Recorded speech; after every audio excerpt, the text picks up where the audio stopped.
최근 유해한 사람과의 관계를 끝냈거나 앞으로 헤어지겠다고 생각하고 있는가? 유해한 관계의 후유증 속에 살아가는 삶은 힘겹다. 그런 관계는 마음과 자존감에 상처를 남기기 때문이다. 분노와 배신감도 찾아온다. 자신에게 상당히 인색해지며 자신의 잘못이 아닌 일로 자책할 수도 있다. 벽에 부딪혔다고 느끼지만 어떻게 해결해야 할지 모를 때도 있다.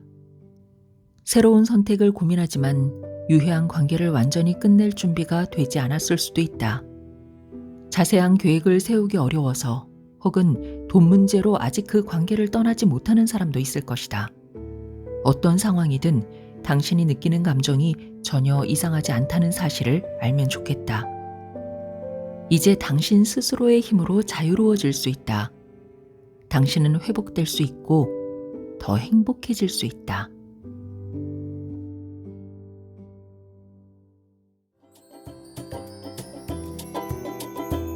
안녕하세요. 힐링필드입니다. 오늘은 상처받은 관계에서 회복하고 있습니다 라는 책을 준비했는데요. 나를 힘들게 했던 사람과의 인연을 끊고 그로 인해 남아있는 상처가 아물기만을 기다리는 이에게 위로와 힘을 실어주는 책입니다. 지은이는 스테파니 몰턴 사키스, 옮긴이는 이선주, 그리고 현대지성에서 펴냈습니다. 가스라이팅이라는 단어가 알려지면서 유해한 사람 또는 유해한 관계라는 표현도 같이 쓰이고 있는데요. 여기서 유해한 관계는 누군가가 나를 조종하거나 학대하는 관계라고 합니다. 그리고 그 유해한 행동을 하는 사람은 흔히 나르시시스트 성향을 가진 경우가 많은데 그들은 자기 행동에 책임을 지지 않고 자신은 일반적인 규칙에서 벗어나 특별한 대우를 받아야 한다고 느끼고 다른 사람들은 다 자기 아래에 있다고 생각하고 자기중심적으로 행동하죠. 유해한 관계로 인해 생겨난 정신적 외상은 극복하기가 매우 힘든데요. 임상 심리 전문가이자 미국 정신건강협회 공인 상담사이기도 한 저자는 수년간 상담실과 법원에서 타인의 심리를 지배하고 조종하고 괴롭히는 가해자들과 그 피해자들을 만나면서 많은 가스라이팅 피해자가 자기 자신을 용서하지 못하고 분노와 배신감을 느끼거나 자책하는 등 정신적 건강을 회복하는 데 어려움을 겪는다는 사실을 알게 되었다고 합니다. 그래서 그들이 스스로를 잘 돌보고 다시금 용기를 내서 세상으로 한 걸음 나아갈 수 있도록 돕기 위해서 이 책을 썼다고 하네요. 가스라이팅이 아니더라도 무조건 내 편일 거라 생각했던 가족으로부터 뒤통수를 맞거나 믿었던 직장 동료한테 팀킬을 당하거나 사랑하는 연인 사이에서도 마음의 상처를 받을 때가 있습니다. 내가 좀 참지, 시간이 지나면 좀 아물겠지 하면서 방치해두잖아요. 다음엔 더 큰 상처가 생기더라고요. 마음의 상처는 마음을 많이 움직여야 쉽게 낫습니다. 수술한 환자들에게 의사가 가장 많이 하는 말이 뭔지 아세요? 걸으세요. 복도든 계단이든 무조건 많이 걸어야 빨리 낫습니다. 마음의 상처도 꽁꽁 싸매고만 있으면 오히려 덧날 수 있습니다. 이 책에서도 마음을 움직이는 여러 가지 방법들을 제시해주고 있는데요. 나에게 맞는 방법을 그중에 선택해서 꾸준히 마음을 움직이고 풀어주다 보면 회복 탄력성이라는 마음의 근력이 생겨날 것입니다. 유해한 사람은 설득을 잘하고 경력도 좋은 경우가 많다. 이런 사람을 만나면 그가 일관성 있게 행동한다고 생각하기 쉽다. 예를 들어 새로 사귄 남자친구가 처음에는 당신 같은 사람은 처음이야 라면서 애정 공세를 펼치고 당신을 떠받들면서 선물을 한가득 안긴다. 상사가 처음에는 당신이 회사에서 가장 똑똑한 직원이라고 칭찬한다. 동생이 당신이 있는 자리에서 친구들에게 형이 없었다면 나는 완전히 방황했을 거야 라고 말한다. 한 친구는 당신에게 나한테 필요한 친구는 너뿐이야 라고 이야기한다. 이것이 유해한 관계에서 이상화 단계다. 상대가 당신을 완벽한 사람으로 보는 것 같지만 그가 정말 그렇게 느껴서 하는 말은 아니다. 이상화 단계에서 나르시시스트가 퍼붓는 애정 공세는 너무 강렬하고 믿기 어려울 정도로 황홀하다. 누군가가 만난 지 얼마 되지 않아 애정 공세를 퍼부으면서 다른 사람들과는 만나지 못하게 하거나 당신이 그의 소유물이라고 주장한다면 정말 조심해야 한다. 그와 당신 사이에 섬뜩할 정도로 공통점이 많을 수도 있다. 사실은 당신의 이야기를 잘 듣고 행동을 세밀하게 관찰하면서 당신과 비슷하게 말하고 행동하고 있을 뿐이다. 당신에게 이제 충분히 친밀해졌는지 물을 수도 있다. 그리고 관계가 확고해졌다는 걸 확인하면 깎아내리기가 시작된다. 깎아내리기는 서서히 심해진다. 유해한 사람은 먼저 지나가는 말로 당신의 외모나 행동을 평가한다. 그 다음 노골적으로 비판하기 시작하면서 다른 사람들 앞에서도 당신을 비난한다. 키나 외모처럼 바꿀 수 없는 부분들을 지적하기 시작한다. 처음에는 당신이 잘못하는 게 하나도 없다는 듯 말하다가 이제는 당신이 잘하는 게 하나도 없다고 말한다. 당신은 난처하고 수치스러워진다. 유해한 사람도 이따금 당신을 아주 친절하게 대한다. 싸운 후에도 종종 그럴 수 있고, 물론 자신의 행동은 절대 사과하지 않지만 때로는 아무 이유 없이 친절을 베풀기도 한다. 이렇게 오락가락하는 행동을 간헐적 강화라고 부른다. 유해한 사람의 좋은 면이 언제 나타날지 모를 때 그의 곁에 조금 더 오래 머무르게 된다. 못되게 굴 때는 정말 못되게 굴고 잘할 때는 놀라울 정도로 잘한다. 뇌가 이런 예측 불가능성에 중독되면 이 관계에서 벗어나기가 더 힘들어진다. 유해한 관계에서는 이런 밀고 당기기 때문에 정신적 외상 유대감이 생긴다. 그러다 갑자기 연락을 끊으면서 버리기 단계가 시작된다. 만나자마자 이상화했던 단계처럼 버리기 단계도 갑작스럽고 강렬하다. 당신은 두 가지 상실감을 느낀다. 당신이 안다고 생각했던 사람이 사실은 존재하지 않는다는 상실감. 그 사람이 정말 충격적으로 변했다는 상실감이다. 유해한 사람은 당신이 이해할 틈도 없이 갑자기 잔인하게 당신을 버린다. 버리기 전에 먼저 분노를 터뜨리기도 한다. 당신이 어떤 식으로든 그 사람의 나르시시즘에 상처를 입혔거나 그의 자존심을 위협했기 때문이다. 그에게 순종하지 않았을 수도 있고 그의 행동이 걱정된다는 말을 꺼냈을 수도 있다. 기만적인 행동을 당신에게 들켰거나 당신이 자신의 진짜 정체를 파악하고 있다는 사실을 알아차렸기 때문일 수도 있다. 너무 사소한 일이어서 그가 무엇 때문에 화가 났는지 알아내려고 오랫동안 마음을 끓이겠지만 어쨌든 당신에게는 아무 잘못도 없다는 사실을 잊지 말자. 유해한 관계가 언제나 폭력적인 건 아니다. 유해한 관계를 겪는 사람이 가장 혼란스러워하는 점 중 하나가 이것이다. 그가 때때로 잘 대해주면 왜 늘 그렇게 하지 않는지 의문이 드는 것이다. 하지만 관계의 해로운 부분은 보통 그 다음에 드러난다. 이것이 학대에서 나타나는 전형적인 주기다. 그와 지내는 시간의 90%는 좋은 상태고 10%만 정서적으로 건강하지 않은 상태가 되어도 유해한 관계라고 볼 수 있다. 당신에게 때때로 잘해준다고 폭력적인 행동이 지워지지는 않는다. 당신은 드디어 유해한 관계에서 벗어날 때라는 사실을 깨달았다. 연인과 헤어졌거나 친구 관계를 끝내기로 결심했거나 유해한 가족과 거리를 두었다. 이때 모든 연락처를 차단하기란 대단히 어렵다. 그렇게 나쁜 대우를 받았는데 왜 그 사람 없는 삶을 상상하기가 이토록 어려운지 스스로 물을지도 모른다. 한때 삶에서 중요했던 누군가와 연락을 끊는다는 것은 분명 가슴 아픈 선택이다. 그래도 이것이 회복을 위해 꼭 필요한 단계다. 그러니 유해한 사람과 모든 연락을 끊을 수 있다면 그렇게 하자. 가능하다면 어떤 형태의 연락이든 끊어버리는 게 삶에서 유해한 사람을 제거하기에 가장 좋은 방법이다. 그러나 연락을 완전히 끊지 않고도 할 수 있는 일들이 있다. 공동 양육 규칙 만들기, 가족과 거리를 두거나 연락 빈도 줄이기, 직장 내 괴롭힘에 관해 변호사와 상담하고 그 사람과 마주치지 않을 방법을 찾는 일 등이다. 이런 조치들은 더 이상 그 사람에게 조종이나 학대를 당하지 않도록 자신을 보호하는 중요한 수단이자 회복 과정에서 꼭 필요한 단계다. 우리는 상처에서 회복하기 위해 유해한 관계나 문제가 마무리되거나 해결되었다는 느낌이 꼭 필요하다고 이야기할 때가 많다. 그러나 너무 심각해서 쉽게 해결책을 찾을 수 없는 문제도 있다. 고통이 너무 깊은 탓에 황폐한 느낌에서 결코 회복되지 않을 수도 있다.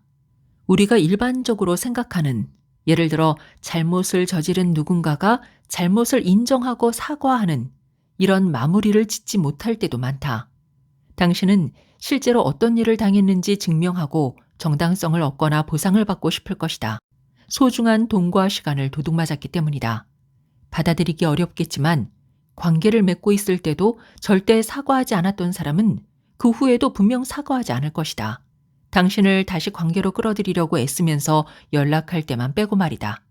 그러나 그럴 때조차 사과하지 않는 경우가 많다. 왜 그럴까?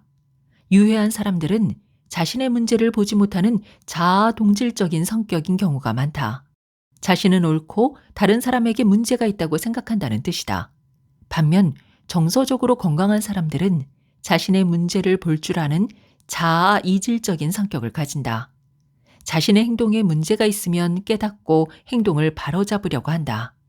유해한 행동을 하는 가족과 거리를 두어야 한다면 그들이 용납받을 수 없는 방식으로 당신을 대했다는 사실을 깨달으리라고 기대하지 말자. 그들이 자신의 행동에 책임을 지는 경우는 거의 없다. 잘못을 인정하더라도 당신이 받은 수많은 상처를 치유하기에는 여전히 부족하다. 유해한 사람에게 마무리를 요구하는 것은 그들과 다시 연락할 가능성을 열어놓는다는 의미다. 꼭 관계를 마무리해야만 행복하고 충만한 삶을 살 수 있는 것은 아니다. 더 좋은 소식이 있다. 당신은 스스로 문제를 해결할 수 있다. 누군가가 당신에게 한 짓을 용서해야 한다는 압박감을 느끼지 말자. 당신은 준비가 되지 않았을 수도 있다. 유해한 사람이나 상황 때문에 화가 나는 건 당연한 일이다. 또한 자신에게 화가 날 수도 있다. 그래서 자신을 용서하려고 노력하는 게 중요하다. 유해한 관계나 상황에서 벗어난 후에는 자신에게 화가 나기 쉽다. 그런 상황에서 더 일찍 벗어났어야 했다거나 유해한 관계의 조짐을 빨리 알아차렸어야 했다라고 생각하기 때문이다. 자신에게 화나고 분노할 때 다른 사람들과의 관계 및 우리 삶의 질도 영향을 받는다. 자살을 생각할 정도로 자기 혐오가 깊어질 수도 있다. 자해를 더 많이 하거나 다시 시작하기도 한다.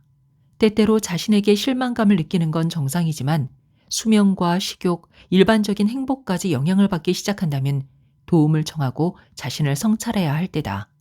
이 장을 읽으면서 마음에 새기기를 바라는 몇 가지가 있다. 첫째, 의학 박사이자 작가인 제럴드 G 젬폴스키가 말한 것처럼 과거가 조금이라도 달라질 것이라는 희망을 버려야 자신을 용서할 수 있다는 사실을 기억하자. 둘째, 때때로 자신을 용서하는 일이 다른 누군가를 용서하는 일보다 더 어렵다는 사실을 깨닫자. 우리는 다른 사람들보다 자신에게 더 비판적이다. 유해한 관계를 겪었다면 특히 더 그렇다. 유해한 사람은 자신의 행동이 당신 탓이라고 비난하면서 당신이 바뀌어야 한다고 말했을 것이다. 당신이 존중받고 사랑받고 스스로에게 연민을 느껴도 되는 존재라는 사실을 깨닫기까지는 어느 정도 시간이 걸린다. 스스로에게 연민을 느끼거나 자신을 가장 좋은 친구처럼 대하는 게 회복으로 나가는 첫 단계다. 당신은 가장 친한 친구에게 그가 괜찮지 않다거나 행복할 자격이 없다고 끊임없이 이야기하는가? 물론 아니다.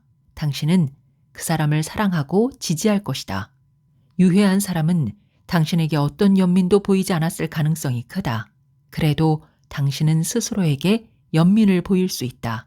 자신을 용서하지 않으면 외부의 힘에 감정과 행동이 좌우되기 쉽다. 자신을 용서할 때 내적 통제 소재에 더 가까워질 수 있다.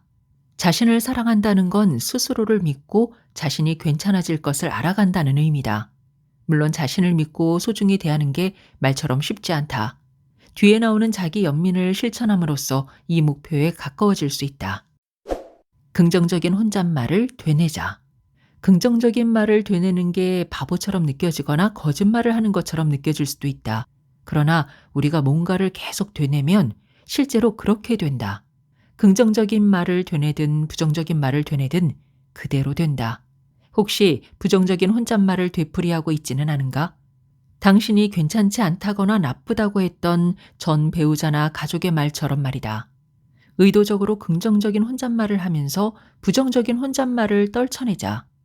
스스로 긍정적인 말을 생각해내거나 뒤에 나오는 긍정적인 말 중 하나를 활용해보자. 나는 평온하고 차분하고 침착하다. 나는 건강하고 튼튼하다. 오늘은 기적으로 가득하다. 이때 주의할 점이 있다. 긍정적인 단어만 사용하자. 하지 않다, 못하다 같은 단어를 없애자. 희망적이고 만족스러운 기분이 든다면 무엇이든 긍정적인 말이 될 수 있다. 당신이 정한 긍정적인 말을 휴대전화 잠금 화면에 보이게 하고 냉장고나 화장실 거울처럼 잘 보이는 곳에 붙이자. 휴대전화의 알람을 설정해 문구가 뜨게 할 수도 있다. 긍정적인 말을 되뇌일 때 당신이 얼마나 더 긍정적인 눈으로 세상을 보게 되는지도 관찰하자. 심지어 진짜로 그 말을 믿지 않을 때도 긍정적인 말이 효과가 있다는 사실을 기억하자. 자기 돌봄은 삶에서 가끔 누리는 사치가 아니라 일상에서 꼭 해야 하는 일이다. 자기 돌봄이란 응석을 부리거나 특별 대우를 받는 것이 아니다. 제일 소중한 친구를 대하듯 자신을 대하는 행동이다. 몸과 마음, 영혼, 인간관계 등 삶의 다양한 영역에서 건강해지려고 노력하는 것이다. 각각의 영역에서 건강하다는 게 어떤 의미인지 살펴보자. 신체적 건강. 우리는 건강이라는 개념을 생각할 때 신체적인 건강을 가장 먼저 떠올린다. 정기적으로 건강검진과 구강검진 받기, 꾸준히 운동하기, 좋은 수면 습관 지키기, 청결한 상태 유지하기, 균형 잡힌 식사하기 등이 신체적으로 자신을 돌보는 일이다. 정서적 건강. 감정을 인정하고 억누르지 않고 오롯이 느낄 수 있다면 정서적으로 건강한 상태다. 강렬한 감정을 느낄 때 통제할 수 없다고 생각하지 않고 그런 감정도 인간 경험의 일부라고 생각한다. 언제 스트레스를 받거나 기진맥진하는지, 언제 쉬면서 충전해야 하는지를 안다. 완전히 나가 떨어진 다음이 아니라 미리 알고 자신을 돌본다. 스트레스를 느낄 때만 대처하는 게 아니라 한결같은 기준으로 자신을 돌본다는 의미다. 영적 건강. 자신보다 더 큰 존재와 연결되어 있음을 느낀다는 의미다. 그렇다고 꼭 특정한 종교를 믿는다는 의미는 아니다. 삶과 판단의 기준이 되는 윤리강령이나 교리가 있다는 뜻이다. 당신은 주변 환경이나 다른 생물들과 연결되어 있다고 느낄 수도 있다. 영적으로 자신을 돌보는 일에는 예배 장소에 가는 것, 기도나 명상, 자연 속에서 지내기 등이 있다. 인간관계와 가족관계의 건강. 다른 사람들과 유대감을 느낀다는 뜻이다.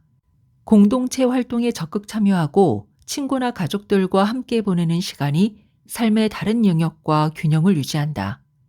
죄책감을 느끼지 않고 약속이나 책임져야 할 일을 거절한다.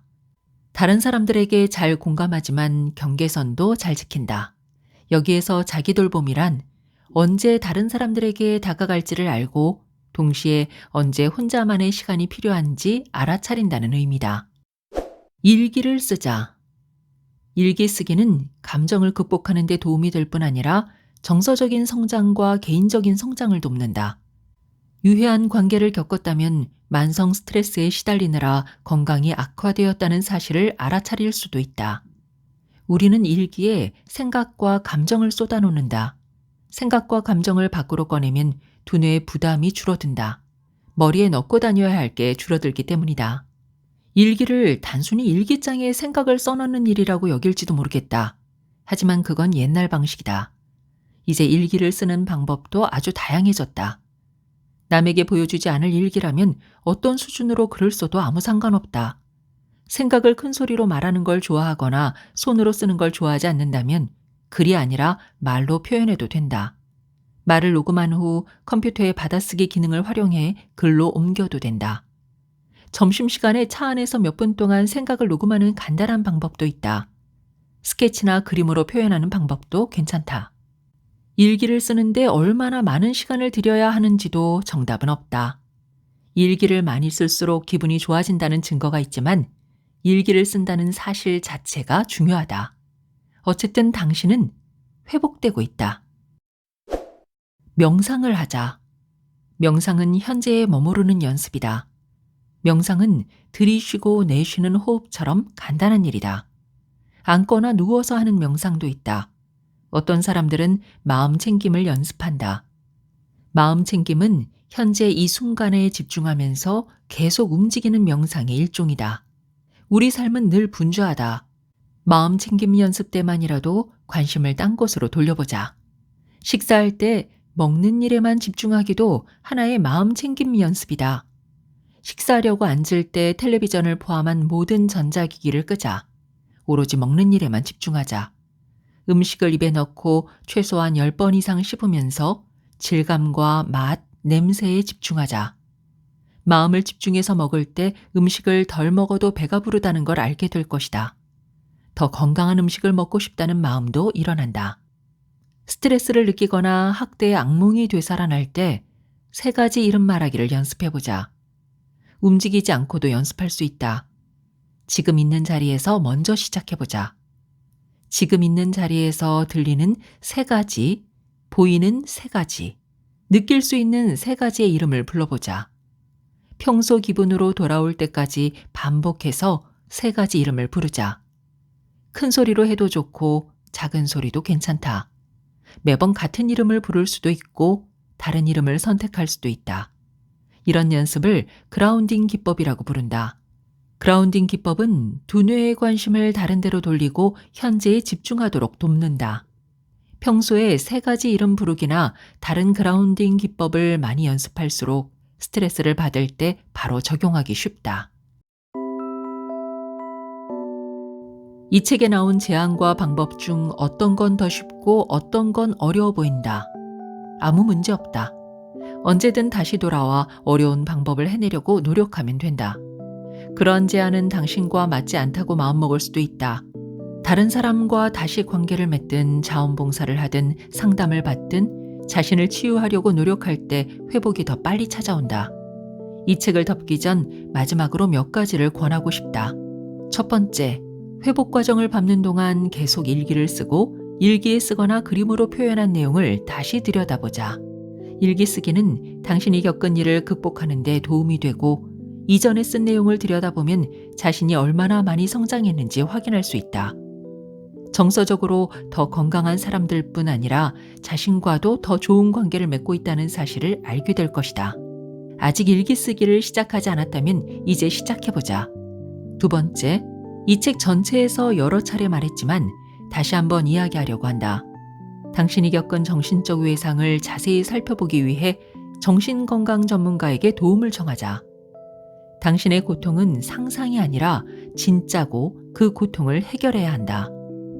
심리치료는 유해한 사람 혹은 당신에게 상처를 준 사람에 대한 분노를 극복하는 데 도움이 될 뿐 아니라 자신에게 느끼는 분노를 극복하는 데도 도움이 된다.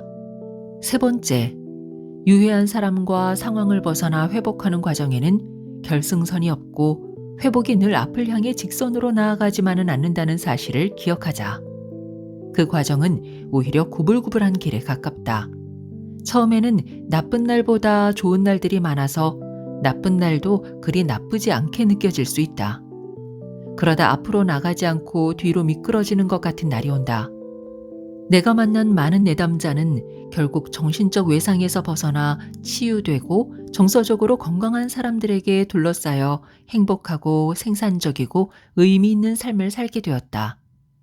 내가 당신의 치유 과정을 앞당길 수 있다면 좋겠지만 회복에는 어느 정도 성찰의 시간과 노력이 필요하다. 당신은 언제나 성장하고 있지만 언제나 그렇게 느껴지지는 않는다는 사실도 기억하자. 이 책에서 한 가지만 기억해야 한다면 이걸 기억하면 좋겠다. 당신은 폭력적인 관계나 상황에서 벗어나 회복될 수 있다. 희망이 있다. 앞에 놓인 길이 험난하겠지만 상황은 좋아질 수 있고 좋아진다. 당신은 회복될 것이다. 잘 해낼 것이다. 지금까지 스테파니 몰턴사키스의 상처받은 관계에서 회복하고 있습니다 였습니다. 끝까지 힐링필드와 함께 해주셔서 감사합니다. 건강하세요.